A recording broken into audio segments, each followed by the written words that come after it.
हरियाणा को शिक्षा और सुशासन के क्षेत्र में देश का मॉडल राज्य बनाने की दिशा में एक बड़ा कदम उठाया गया। पंचकुला में ज्ञान सेतु पहल के तहत Swarna Jayanti Haryana institute for physical management और विभिन्न विश्वविद्यालय के बीच एक अहम एमओयू पर हस्ताक्षर किए गए। इस अवसर पर सीएम नायब सिंह सैनी ने राष्ट्रीय शिक्षा नीति के तहत सतत मूल्यांकन के लिए नीव पोर्टल का भी शुभारंभ किया।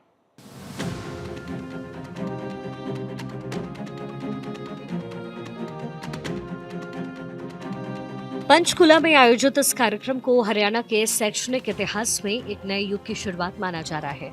ज्ञान सेतु पहल के तहत Swarna Jayanti Haryana institute for physical management और विभिन्न विश्वविद्यालयों के बीच एमओयू किए गए।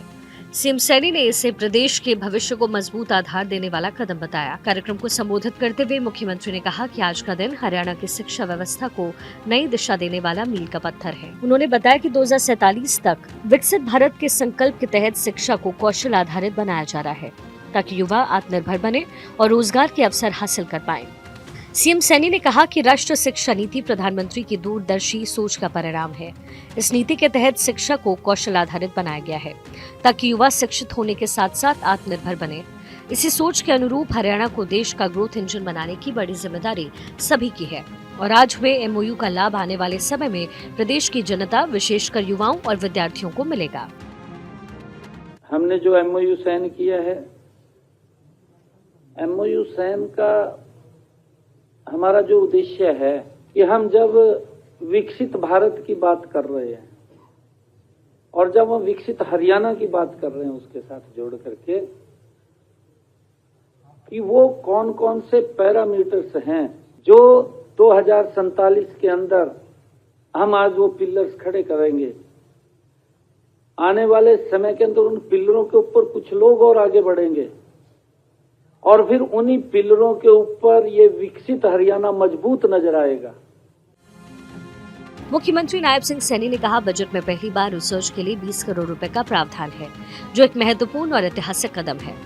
नायब सिंह सैनी ने कहा, मोदी सरकार की जन कल्याणकारी पहलों से देश और प्रदेश की तस्वीर बदली है। आयुष्मान भारत चिरायु योजना से करोड़ों लोगों को स्वास्थ्य सुरक्षा मिली। हर घर नल से जल योजना ने ग्रामीण महिलाओं की कठिनाइयां कम की। मारा गांव जगमग गांव पहल से हरियाणा में अधिकांश गांव में 24 घंटे बिजली पहुंची और उज्ज्वला योजना से गरीब परिवारों को गैस कनेक्शन मिले।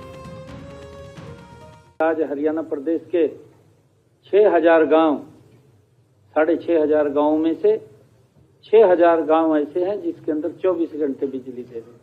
जिन परिवारों में आज तक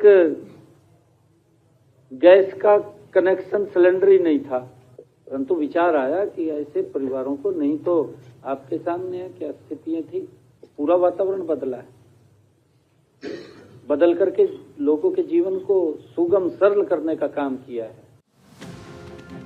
मुख्यमंत्री सैनी ने कहा, आज भारत दुनिया की चौथी बड़ी अर्थव्यवस्था बन चुका है और तीसरी सबसे बड़ी आर्थिक शक्ति बनने की तरफ तेजी से अग्रसर है।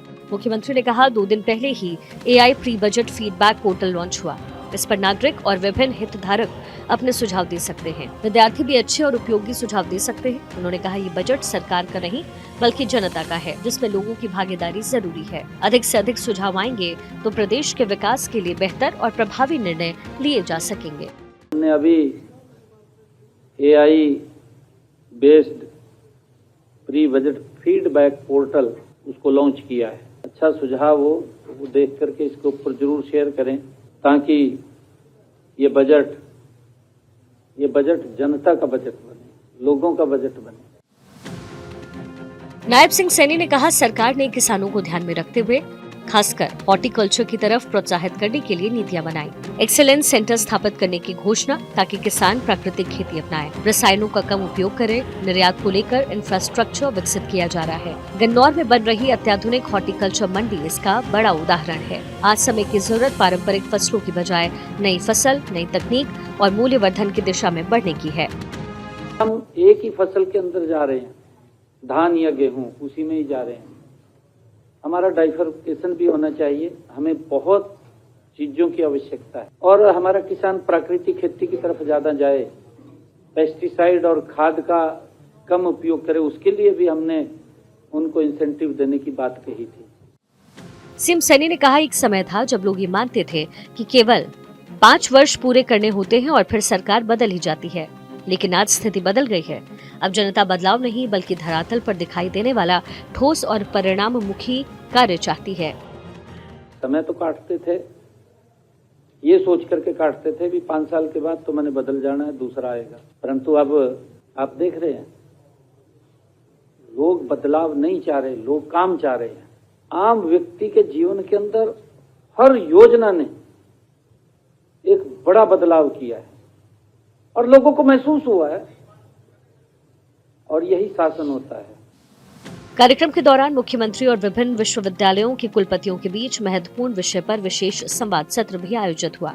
मुख्यमंत्री ने कुलपतियों से आह्वान किया कि वो अपने अपने विश्वविद्यालय में उद्योगों की मांग के अनुरूप युवाओं को कौशल आधारित प्रशिक्षण उपलब्ध करवाएं। इससे न केवल उद्योग को आवश्यकता अनुसार प्रशिक्षित कार्यशक्ति मिलेगी, बल्कि युवाओं को रोजगार के बेहतर अवसर भी मिलेंगे। चंडीगढ़ से भारत 24 के लिए डॉक्टर थानेश्वर शर्मा की रिपोर्ट।